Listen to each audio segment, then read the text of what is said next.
Estimados estudiantes, bienvenidos a esta nueva videoclase sobre los aspectos de la fisiología endocrina de la glándula tiroides y por lo tanto de las hormonas tiroides. En esta oportunidad vamos a revisar la fisiología endocrina de la glándula tiroidea en 5 grandes temas. En primer lugar, sus características generales, seguido por el proceso de síntesis que caracteriza las hormonas tiroideas, cuál es su mecanismo de regulación en un tercer punto asociado al eje hipotálamo-adeno-hipófisis, el metabolismo que presentan estas hormonas tiroideas y finalmente cuáles son sus efectos fisiológicos en el organismo en condiciones normales. Los objetivos de esta clase tienen que ver con poder reconocer aquellos mecanismos moleculares tanto de regulación de síntesis y secreción para las hormonas tiroideas, así como relacionar los mecanismos de acción de la hormona T3 con los efectos fisiológicos que regula a nivel del cuerpo humano. Comencemos entonces con algunas de las características generales de esta hormona. En particular, la glándula tiroides, ¿cierto? Es una glándula endocrina clásica, ubicada en la cara anterior del cuello, es uno de los tejidos más irrigados, ¿cierto? Que encontramos en el organismo y tiene esta estructura anatómica, ¿cierto? Donde se reconoce un lóbulo derecho, un lóbulo izquierdo de la glándula tiroides, unidos por el istmo tiroideo, que es la estructura justamente anterior, ¿cierto? Que une ambos lóbulos desde el punto de vista anatómico. Si nosotros revisamos cómo se compone esta estructura de la glándula tiroides, encontramos que al interior de la glándula existen diferentes componentes funcionales. En particular, para efectos de esta clase, nos vamos a centrar en el folículo tiroideo. El folículo tiroideo es la estructura funcional, ¿cierto? Es la estructura de base para la síntesis y secreción de las hormonas tiroideas y está constituido de este espacio interior, ¿cierto? Que aquí está en este color lila, que corresponde al coloide, ¿cierto? O al lumen del folículo y que está conformado por este límite de células que se muestran aquí, ¿cierto? En color verde, que corresponden a las células foliculares de la tiroides o células foliculares tiroides. Por lo tanto, el folículo tiroideo como unidad funcional está compuesto de las células foliculares y del lumen o del espacio folicular. A su vez, dentro de la estructura celular, obviamente se reconocen los capilares sanguíneos, ¿cierto? Por la amplia irrigación que tiene esta glándula. Y de manera interesante tenemos estas células, ¿cierto? Aquí que están coloreadas de verde más oscuro, que son las células parafoliculares, y si bien es cierto tienen también un rol endocrino, pues están relacionados a la producción de una hormona denominada calcitonina. Eso es tema de nuestra clase de control de la calcemia, ya que la calcitonina actúa particularmente en la regulación de los niveles de calcio plasmático. Por lo tanto, cuando hablamos de la glándula tiroides con el objetivo de entender la fisiología endocrina asociada a las hormonas tiroideas, nos vamos a centrar en la estructura folicular de la tiroides, es decir, las células foliculares, y dejamos de lado, ¿cierto?, para la siguiente clase, nuestras células parafoliculares o células tipo C. En general, de esta estructura folicular, ¿cierto?, se producen las hormonas tiroideas, conocidas tradicionalmente como T4 y T3, aunque también existe una tercera molécula que es la RT3 o T3 reversa, que también se secreta como producto biológicamente no activo, ¿cierto?, no funcional como hormona desde la glándula tiroides. Las hormonas tiroideas están clasificadas químicamente como derivadas del aminoácido tirosina y por lo tanto cuando nosotros analizamos este punto de síntesis que corresponde al folículo tiroideo, encontramos que en la zona del coloide, ¿cierto?, hay una elevada presencia de la proteína tiroglobulina. La tiroglobulina, ¿cierto?, es nuestro soporte estructural para la síntesis de hormonas tiroideas, ya que en ella se ubica, ¿cierto?, expuesto hacia la periferia de la estructura este aminoácido tirosina susceptible de ser modificable por las reacciones enzimáticas que dan origen a las hormonas tiroideas como producto funcional. Algunas características bioquímicas de esta proteína es que es una glicoproteína dimérica de 660 kilodalton y presenta 134 residuos de tirosina en total, de los cuales 18 participan en la reacción de síntesis de hormonas. Y al estar en el fondo los productos de reacción anclado al esqueleto proteico de base, constituye una reserva de hormonas tiroideas en la glándula tiroides, en el contexto que debemos recordar que las hormonas tiroideas, si bien es cierto, derivan del aminoácido tirosina, son más bien de carácter hidrofóbico en cuanto a su característica solubilidad, por lo tanto la forma de, comillas, retenerlo o generar cierto grado de almacenaje de las hormonas es cuando se encuentran asociadas a la tiroglobulina y aún no han sido endocitadas, ¿cierto?, a las células del folículo, ¿sí? Una característica importante de la estructura de la hormona tiroidea es que no tan solo deriva de la tirosina, sino que presenta átomos de yodo, ¿cierto?, de yoduro en su estructura, y esa es una característica fundamental de la hormona tiroidea que las diferencia de otros grupos hormonales. En general, ¿cierto?, la mayor producción, la mayor síntesis de hormona en la glándula tiroides corresponde a esta molécula de dos anillos derivados de la tirosina, ¿cierto?, con 4 átomos de yodo en su estructura, que corresponde a la tetrayodotironina o tiroxina, o comúnmente denominada T4. Desde el punto de vista de la reacción enzimática que da origen a la versión hormonal con 3 átomos de yodo, se caracteriza a la T4 como una prohormona, dado que es fundamentalmente producida en altas cantidades por la glándula tiroides, es su principal producto de secreción, para luego ser convertida por acción de enzimas desyodasas, ¿cierto?, a la versión biológicamente activa de la hormona, que es la T3. De la misma manera, desde la estructura original de la T4, ¿cierto?, y metabolizando por otro tipo de enzimas, podemos generar una versión de molécula inactiva, más bien que eliminada como desecho, ¿cierto?, sin efecto biológico como hormona, que corresponde a la T3 en condición de reversa, ¿cierto?, que es la versión inactiva de la molécula. En general, estas moléculas derivadas de la glándula tiroides son las únicas moléculas con actividad biológica yodadas, es decir, que incorporan yodo en su estructura, ¿cierto? Y si bien es cierto, estas moléculas requieren del yodo, vale la pena destacar que no tenemos cierta posibilidad de sintetizar yodo de manera endógena, por lo tanto, el yodo utilizado para la síntesis de las hormonas tiroideas tiene un origen dietario. En general, el yodo es escaso en la dieta, salvo en los productos marinos que tienen un gran aporte de yodo. Aun cuando estas moléculas utilizan el yodo para formar su estructura, ¿cierto? El yodo acumulado en altas concentraciones resulta tóxico para el cuerpo, por lo tanto se recomienda una dieta que incorpore la ingesta de yodo, pero no en exceso. Así que eso es un factor importante a considerar desde el punto de vista de la incorporación del yodo para esta función de síntesis. En general, el 90% de la producción de la glándula tiroides corresponde a T4, siendo menor el porcentaje producido de T3 y infinitamente menor, ¿cierto?, muy bajo la cantidad de T3 reversa, que es biológicamente inactiva.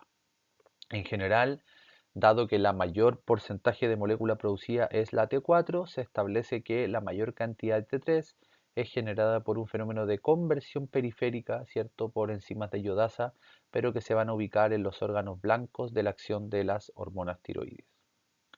En general, a nivel del organismo existe un balance en los niveles de yodo. Desde este punto de vista, nosotros sabemos que el balance de yodo dietario proveniente del consumo, ¿cierto?, de yodo en la dieta se subdivide básicamente en un pequeño porcentaje de ese yodo que va a su función tiroidea, ¿cierto?, para finalmente tener un balance neto donde prácticamente la misma cantidad de yodo que se ingiere de manera dietaria es la cantidad de yodo que se elimina, ¿cierto?, ya sea por vía urinaria o a través de las deposiciones. En general tenemos recomendaciones de la ingesta diaria de yodo, ¿cierto?, que es obviamente mayor en adultos que en los niños. Sin embargo, esto aumenta en ciertas condiciones particulares, como por ejemplo la condición de embarazo, en la cual se requiere un mayor aporte dietario de este átomo. Desde ese punto de vista, ¿cierto?, vale la pena destacar que en general la glándula tiroides es el principal tejido captador de yodo. Sin embargo, este podría haberse ubicado también en glándulas salivadas, tejido mamario y glándulas gástricas, entre otras.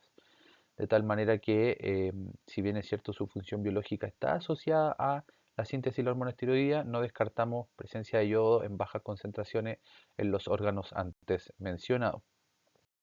Hablemos un poco de cómo ahora se utiliza este yodo, ¿cierto? Y la función de la tiroglobulina para la síntesis de la hormona tiroidea. En en este esquema, ¿cierto? Nosotros vemos la suma de 7 etapas importantes que dan origen a la síntesis y posterior secreción de las hormonas tiroideas formadas directamente a nivel del folículo tiroideo. En general, ¿cierto? A nivel de la célula folicular va a ocurrir una primera etapa de captación y oxidación, seguido de dos reacciones que ocurren a nivel del coloide asociado a la tiroglobulina, que es la iodación y conjugación, para finalmente volver a tener funciones dentro de la célula folicular, que es la endocitosis desde el coloide, proteólisis del esqueleto de tiroglobulina y finalmente secreción de los productos finales de esta reacción, que serían las hormonas, principalmente la T4 y un poco de T3. Si analizamos cada una de estas etapas de manera independiente, ¿cierto? En primer lugar, vemos que la incorporación de yoduro, ¿cierto?, es fundamental para el proceso de síntesis. Sabemos que este ya viene desde la dieta y esto se hace a través de un cotransporte con sodio en modalidad syn-porter, digamos, ¿cierto?, en la misma dirección, el cual está mediado por la proteína de membrana vasolateral llamada NIS, ¿cierto? N de sodio, I de yoduro y S de syn-porter, ¿cierto? Es el syn-porter sodio-yoduro. ¿Ya? Es un cotransportador que aprovecha la gradiente, ¿cierto?, de el sodio para permitir el movimiento de captación del yoduro proveniente de la dieta. Finalmente, en una primera instancia, este yoduro simplemente atraviesa la célula folicular para ser exportado hacia el coloide tiroideo vía un transportador, ¿cierto?, un cotransportador con cloruro que se denomina pendrina, ¿cierto? Y este básicamente es antiporter. Bastante importante es que este transportador NIS resulta una de las etapas limitantes de la reacción, ¿cierto? Una de las etapas claves para la síntesis de hormonas tiroideas, y su función está, em, o más bien su función se ha visto alterada, ¿cierto?, cuando está en presencia de elementos perclorados, ¿cierto?, y de tiocianato. Más que con principios farmacológicos, ¿cierto?, parte de estos componentes se observan en algunos casos de intoxicación con elementos tiocianatos, ¿cierto?, derivados del cianuro, y con elementos perclorados, más que con un principio farmacológico de tratamiento. Una vez incorporado el yoduro al esquema de la glándula del folículo tiroideo, perdón, ¿cierto?, comienza un proceso de síntesis que depende de una enzima que cumple la misma proteína, al menos tres funciones enzimáticas diferentes, que es la peroxidasa tiroidea, ¿cierto? Y esta peroxidasa tiroidea lo primero que cataliza es em, el cambio, ¿cierto?, del estado de valencia en un fenómeno de oxidación, ¿cierto?, de yoduro a yodo. Y una vez que ahora tenemos esta molécula, ¿cierto?, oxidada a yodo, el yodo es el que se incorpora a los residuos de tirosina expuestos en la estructura de la tiroglobulina. Por lo tanto, en una primera etapa habíamos visto la captación del yoduro, ¿cierto? Este yoduro pasa hacia la zona coloidal y aquí es oxidado por acción de la peroxidasa tiroidea, y la misma enzima es aquella que permite, ¿cierto?, generar la interacción con los residuos de tiroglobulina. Así como se ve, la incorporación del yodo a los residuos de tirosina, ¿cierto?, se va a dar por fenómenos de una yodación, generando una molécula denominada MIT o MIT, ¿cierto?, de monoyodotirosina, y en una reacción catalizada dos veces para generar dos yodaciones, podríamos generar un DIT, ¿cierto?, diyodotirosina. Finalmente, esta peroxidasa tiroidea, ¿cierto?, la misma enzima cataliza una tercera reacción, oxida, incorpora y finalmente, ¿cierto?, conjuga un MIT con un DIT, es decir, si hacemos matemáticamente la suma, ¿cierto?, MIT que aporta un yodo, DIT que aporta dos yodos, MIT más DIT sería una T3, ¿cierto?, que es una reacción de baja preponderancia, porque sin lugar a duda, como sabemos nosotros que la T4 es la principal hormona producida por la glándula tiroides, debiese quedar relativamente claro que la principal reacción de conjugación catalizada por la peroxidasa tiroidea corresponde a la conjugación de dos DIT, ¿cierto? 2 más 2, en el fondo suman los 4 yodos que presenta la estructura de la T4. Por lo tanto, esta enzima se vuelve una enzima limitante, ¿cierto? Es la enzima característica de la reacción, y desde ese punto de vista, em, la enzima permite en esta secuencia de tres reacciones generar, ¿cierto?, las hormonas tiroideas que en este punto del proceso se encuentran acopladas al esqueleto proteico de la tiroglobulina. Súper interesante, y luego de analizar la importancia de la peroxidasa tiroidea en el proceso de síntesis de hormonas tiroideas, es que esta TPO, ¿cierto?, esta peroxidasa tiroidea, puede ser inhibida mediante mecanismos farmacológicos asociados al compuesto propiltiouracilo, o abreviado PTU, ya que se utiliza como parte de estrategias farmacológicas para la inhibición de la enzima peroxidasa tiroidea y por ende para la disminución de la producción de hormonas tiroides. Finalmente, este esquema de la tiroglobulina acoplada con las T4 principalmente y algunas T3 que se han formado en el proceso, sufre un proceso de endocitosis desde el coloide hacia el interior de la célula folicular, y asociado al endosoma, ¿cierto?, se degrada la tiroglobulina como esqueleto por acción de proteasa, y finalmente la T3 en aproximadamente un 10% y un 90% del producto que corresponde a la T4 se secretan desde las células tiroides, ¿cierto? Básicamente por mecanismos de difusión, ¿cierto? Aunque se aumenta su velocidad o su cinética de transporte a través de la membrana con transportadores para estas hormonas tiroides, de manera que puedan ser secretadas desde el folículo hacia la sangre. En general, este esquema muestra aquí un resumen en el cual vemos, ¿cierto?, que obviamente estas glándulas foliculares de la tiroides presentan receptores para TSH, siendo la señal de esta hormona estimuladora de la TSH que, por un lado, ¿cierto?, regula la expresión del NIS y asociado a eso, ¿cierto?, también genera control de la expresión de la TPO, de esta peroxidasa tiroidea, que es esta enzima que resulta fundamental en el proceso de síntesis de estas hormonas. Lo mismo se muestra, ¿cierto?, en este esquema, que si bien es cierto agrega 8 pasos, ¿cierto? Básicamente son los mismos 7 que nosotros acabamos de revisar de manera detallada en función de la captación del yoduro, la reacción de la peroxidasa tiroidea que involucra una oxidación a yodo, una conjugación, ¿cierto?, un acoplamiento y una interacción con los residuos de tirosina de A1 o de A2 y finalmente una conjugación de los MIT con los DIT para formar TT y T4 acoplado al esqueleto de la tiroglobulina que posteriormente se endocita y asociado a la acción de los endosomas, ¿cierto? Se degrada la parte proteica para liberar la T4 mayoritariamente que ha sido producida por la glándula tiroides. Continuando, ¿cierto?, con nuestro tema de estudio, revisemos ahora cuál es el sistema de control asociado al eje hipotálamo adenohipófisis tiroide. En particular, dentro de este proceso de regulación, ¿cierto? La producción de las yodotironinas o de las hormonas tiroides está controlada por este sistema de eje desde el nivel hipotalámico mediante la secreción de la hormona liberadora de tirotrofina, ¿cierto? O TRH. La TRH es una hormona de carácter peptídico que está asociado a neuronas parvocelulares, ¿cierto? Es decir, neuronas de corta proyección que secretan anatómicamente a nivel de la eminencia media que se proyectan desde el núcleo paraventricular principalmente, ¿cierto? Produciendo la TRH, que es un tripéptido, es decir, está formado por 3 aminoácidos, a partir de una proteína mucho más grande de aproximadamente 240 aminoácidos denominada pre-pro-TRH. Esta pre-pro-TRH es procesada, ¿cierto? Es proteolizada por enzimas de corte específico, ¿cierto? Que generan estos 6 fragmentos de TRH por cada pre-pro-TRH más otros fragmentos peptídicos, ¿cierto? Que no tienen función biológica determinada en este punto. El principal estímulo inductor de la expresión del gen de la propia TRH, de su procesamiento y de la secreción de TRH desde esta neurona hipotalámica, tiene que ver con estímulos, ¿cierto? Provenientes de otras fuentes de interacción como desde el sistema nervioso central me refiero, ¿cierto? Que tienen que ver con sensor metabólico. Normalmente, por ejemplo, bajos niveles de la misma hormona tiroidea o un estado metabólicamente bajo, una tasa metabólica general baja, ¿cierto? Estimulan la producción de la TRH que viaja por ya nuestro conocido sistema portipoficiario para estimular a nivel de la adenohipófisis en células tirotropas la producción de TSH como tirotrofina, ¿cierto? Como hormona estimuladora de la función de la tiroides, permitiendo el proceso de síntesis de hormonas tiroides, como ya lo estudiamos, para finalmente, en función de los efectos de la conversión a T3, la misma T3 es quien ejerce feedback negativo, ¿cierto? Tanto a nivel de la adenohipófisis como a nivel hipotalámico para el control del eje por este mecanismo de retroalimentación negativa.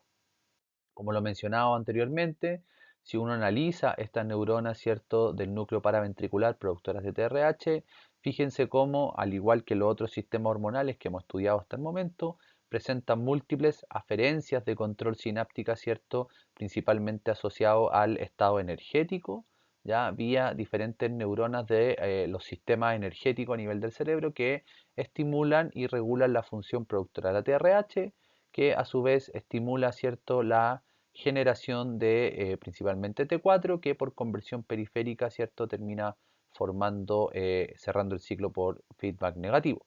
Obviamente la TRH tiene como su punto intermedio la producción adenohipoficial de TSH que estimula los mecanismos de síntesis y producción, ¿cierto?, de hormonas tiroideas a nivel hipoficiario, o sea, perdón, a nivel tiroideo, ¿cierto? Y su regulación es a nivel hipoficiario y a nivel hipotalámico.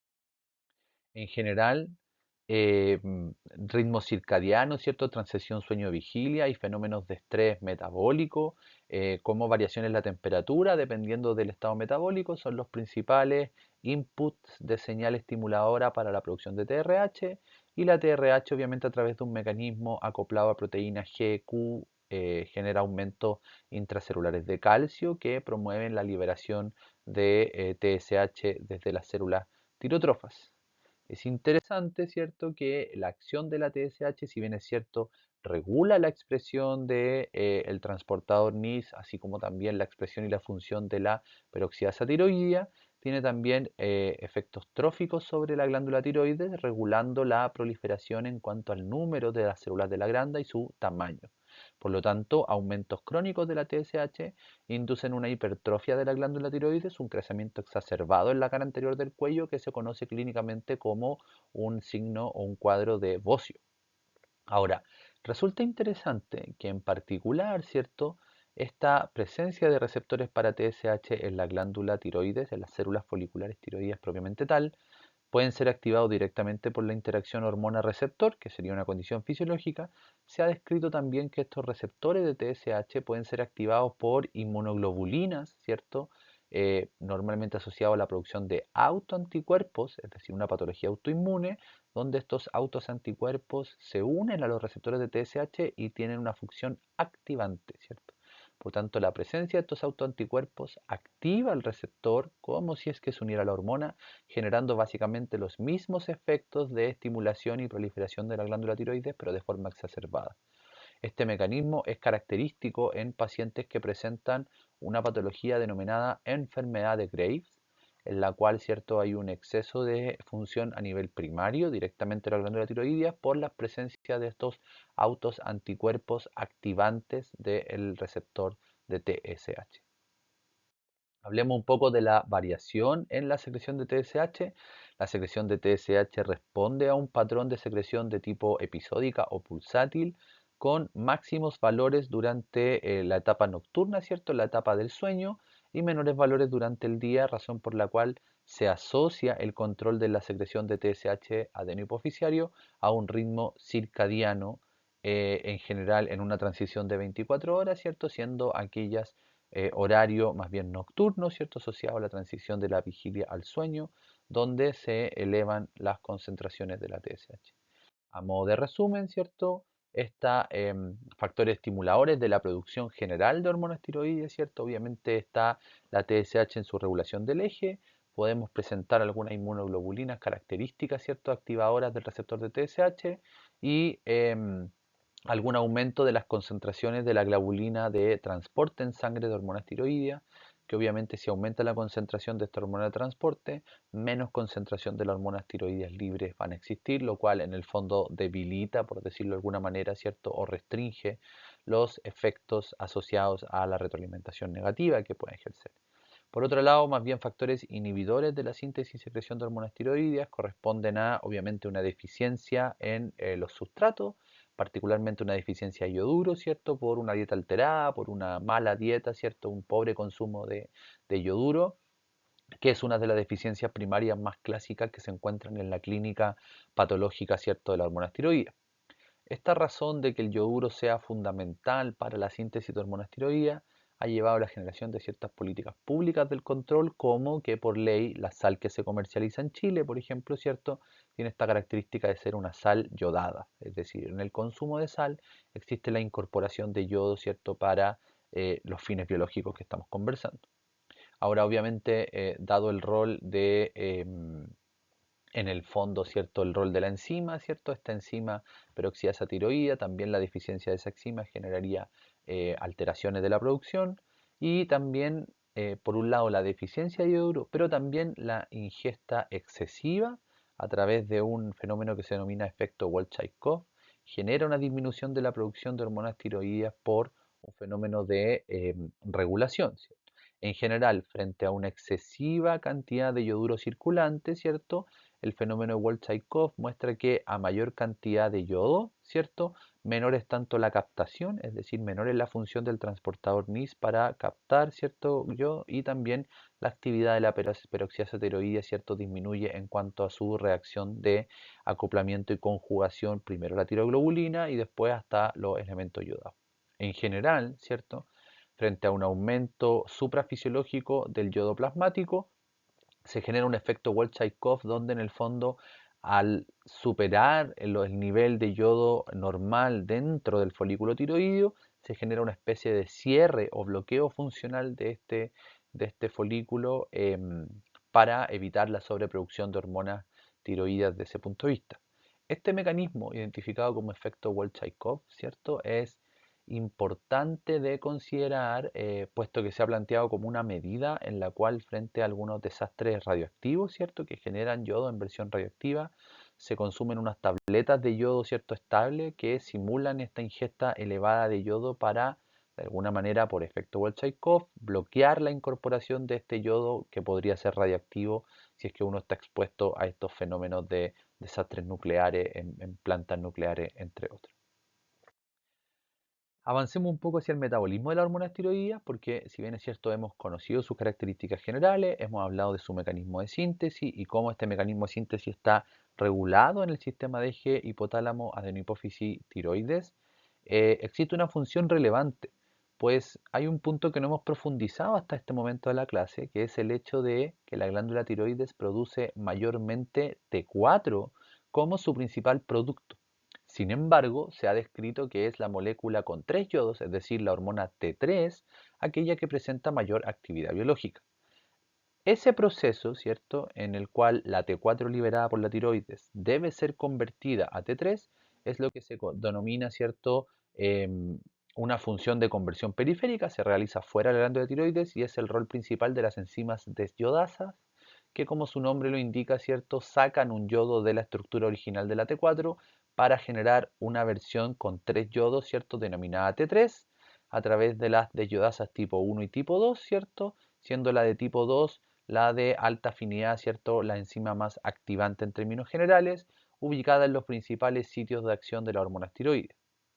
Por el contrario, en aquellos sitios donde hay mucho menos rol de la hormona tiroides, ¿cierto? Y prácticamente no se requiere de su estimulación constante, se expresa una versión de la deyodasa que es la deyodasa inactivante, pues retira, ¿cierto?, un átomo de yodo en una posición contraria para generar esta versión biológicamente no activa, ¿cierto?, inactiva como hormona, que es la denominada T3 reversa. Los principales sitios de generación de esta versión inactiva de la hormona corresponden a células de la piel, ¿cierto?, placenta, ciertas partes encefálicas, ¿cierto?, útero y algunos sitios que presentan altas tasas de inflamación. Así, mientras que la hormona T3 es la que presenta mayor potencia relativa, ¿cierto? Esta básicamente tiene una mucho menor producción desde la glándula tiroides, de manera que lo que más se produce en la glándula tiroides es T4, la cual prácticamente por su completa interacción con proteínas plasmáticas presenta tiempos de vida media bastante elevados que permiten por conversión periférica, ¿cierto?, ir tomando estos niveles de producción y transformándolos a una molécula con mucha mayor actividad biológica que la original. Es decir, según este cuadro comparativo, aun cuando la T4 es la que más se produce y la que mayor tiempo podría durar en circulación plasmática, es la T3 la que presenta mayor afinidad con los receptores de hormonas tiroideas y por lo tanto es la versión de la hormona que genera mayor cantidad de efectos fisiológicos. Por el contrario, ¿cierto? Veamos cómo no tiene efecto, ¿cierto?, potencia relativa, efectos biológicos la T3 reversa. Su concentración, ¿cierto?, es prácticamente mucho más baja que sus otras hormonas con las cuales está estructuralmente emparentada, ¿cierto? Y su tiempo de vida media es bastante corto, pues es una molécula que tiende a ser muy rápidamente eliminada del cuerpo. Continuando con esta definición, una vez secretada la hormona tiroidea, parte importante esta característica de que se alarga, ¿cierto? O que aumenta en demasía, ¿cierto? A unos cuantos días su tiempo de vida media, es porque prácticamente el 100%, ¿cierto?, de las T4 liberadas desde la tiroides se encuentran en un estado de unión a proteínas. Proteína específica, ¿cierto? La TBG o la globulina de unión a tiroxina, otra con menor grado de afinidad, una afinidad mediana, ¿cierto? Que es la transtirretina, y finalmente la albúmina, que es esta proteína de baja afinidad específica, pero bastante em, em, de alta capacidad de interacción, ¿cierto? Porque tiene múltiples sitios de interacción a hormonas. Entonces, en general, fíjense cómo el mayor porcentaje de proteína unida, ¿cierto? Es básicamente la TBG. De ahí que finalmente uno siempre en parte de la clínica trate de computar los niveles de las enzimas totales, es decir, toda la versión de hormona que se encuentra en una muestra de sangre, la que está unida y la que está libre, en comparación a la hormona en condición no interactuando con proteína, que es lo que uno llama la medición de la hormona libre. Por lo tanto, cualquiera de ustedes que esté escuchando esta clase, si alguna vez se ha realizado un examen clínico de medición de la hormona esteroidea, verá en su reporte que tiene una cuantificación del AT4 total y del AT4 libre principalmente, ¿cierto? Donde hay una diferencia, siendo mucho mayor la AT4 total que la AT4 en condición libre a partir de estos fenómenos de interacción con proteínas de transporte. Y para ir finalizando esta videoclase sobre la función de la hormona esteroidea, hablemos efectivamente sobre sus efectos fisiológicos. Y lo que vale la pena recordar de nuestras clases anteriores es que, dada la condición hidrofóbica de la hormona tiroidea, ¿cierto? Los receptores de hormona tiroidea se ubican a nivel intracelular, en el núcleo, ¿cierto? De las células blancos, donde la interacción hormona-receptor, ¿cierto? Permite la activación de este complejo heterodimérico del receptor de hormona tiroidea, que permite la regulación de la expresión de genes principalmente relacionados con actividad metabólica, dado el rol de regulador metabólico que presentan las hormonas tiroideas, ¿cierto? En términos generales. Los receptores de hormonas tiroideas, ¿cierto? Presentan particularmente dos isoformas, el receptor tiroideo tipo alfa o tipo beta. Ambos unen a la T3 como ligando, ¿cierto? Siendo en general todos estos receptores heterodiméricos, ¿cierto? Y siendo los receptores tipo beta de mayor afinidad que los alfa para la T3. En general lo que ocurre es que grandes cantidades de T4 alcanzan una célula blanco, transformándose en T3 por acción de la desyodasa, y es la T3 la que permite la activación al unirse a su respectivo receptor para modular la expresión de genes orientado hacia la regulación y la actividad metabólica de las células blancas. Desde el punto de vista de la especificación de los efectos, fíjense cómo este esquema muestra que la activación del receptor de hormonas tiroideas permite la síntesis de nuevas proteínas, preferentemente asociado al control metabólico y por lo tanto la función cardiovascular, que tenga que ver con el aporte de oxígeno a las diferentes células para la actividad metabólica. Pero en términos generales también es importante considerar que, asociado a las etapas tempranas de la infancia y del inicio del desarrollo, también las hormonas tiroideas juegan un rol importante en el crecimiento vertical, ¿cierto? En la talla, como lo hablamos previamente en nuestra videoclase de hormonas de crecimiento, así con la maduración ósea, como también es importante para el proceso de maduración funcional del sistema nervioso central. De ahí que en los primeros años de vida, ¿cierto? Durante la infancia, la deficiencia de hormonas tiroideas se dice que genera más bien daños de tipo irreversibles con efectos irreparables, normalmente caracterizada por problemas motor y cognitivos asociados a la falta de maduración del sistema nervioso central por alteración de la señal de la hormona tiroides. Más bien hacia la etapa, cierto, adulta, como ya no hay una regulación del crecimiento, el efecto de la hormona tiroidea es principalmente metabólico en su esencia. Por lo tanto, durante el resto de la vida, después del crecimiento, el déficit, cierto, de hormonas tiroideas produce algunas consecuencias que son absolutamente reversibles y reparables, cierto, mientras se suplemente farmacológicamente la hormona correspondiente. Nombre comercial más conocido, Eutirox, que probablemente muchas y muchos de ustedes han escuchado en algún momento de su vida, ya sea por un pariente, ¿cierto? O quizá ustedes mismos, que deben consumir un suplemento de hormonas tiroides, ¿cierto? Que permite, básicamente, manteniendo esto en control médico, una vida bastante normal si es que el hipotiroidismo o la deficiencia de hormona se produce más bien durante la etapa adulta de la vida. Así que este gráfico nos muestra cómo, en función de los niveles normales de producción de hormona tiroidea y por lo tanto de conversión a T3 y por lo tanto sus efectos fisiológicos, ¿cierto? Tenemos nuestra tasa metabólica basal regulada. Este gráfico nos muestra que a medida que aumente la producción de hormonas tiroideas por sobre los niveles normales, es decir, en una condición suprafisiológica, vamos a tener cuadros de hipertiroidismo caracterizados por un aumento de la tasa metabólica basal. Caso contrario, una disminución en la producción de hormonas tiroideas nos acerca a un cuadro clínico conocido como hipotiroidismo, en el cual, ¿cierto?, la principal característica va a ser una disminución de la tasa metabólica basal. Vale la pena recordar, ¿cierto?, que después de la infancia temprana, ¿cierto?, después de los procesos de desarrollo, estas alteraciones son fácilmente revertidas, sobre todo el hipotiroidismo, que es mucho más fácil de revertir por complemento con eh, suplementos, ¿cierto?, de la hormona desde el punto de vista farmacológico. Además, vale la pena destacar que los cuadros de hipo e hipertiroidismo, perdón, ¿cierto? Recuerden ustedes que pueden ser clasificados en función del origen de la patología en el contexto del eje, como un hiper o hipotiroidismo primario, si la afección es en la glándula tiroides, de carácter secundario si afecta la hipófisis o terciario si está involucrado el hipotálamo.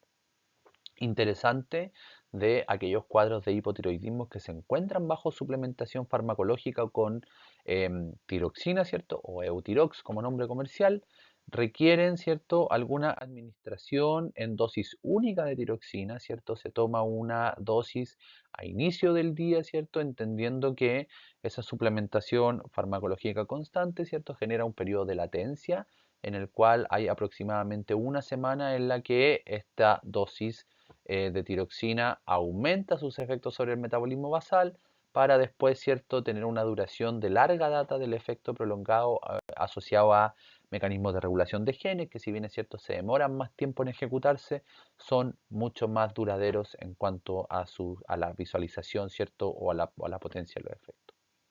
Y con esto damos por finalizada esta nueva videoclase de los componentes de la glándula tiroides, ¿cierto? De cómo son sus características generales de las hormonas tiroides producidas de la glándula tiroides, sus mecanismos de síntesis, su control asociado al eje hipotálamo hipoficiario y su rol principalmente de regulador metabólico, ejerciendo efectos fisiológicos como hormona T3, ¿cierto? Que es la biológicamente con mayor potencia y de mayor afinidad a la unión a receptores. Espero que esta clase haya sido de utilidad para complementar su estudio de la fisiología endocrina de la tiroides y en nuestra próxima clase podemos resolver cualquier duda que quede pendiente. Que estén muy bien, hasta luego.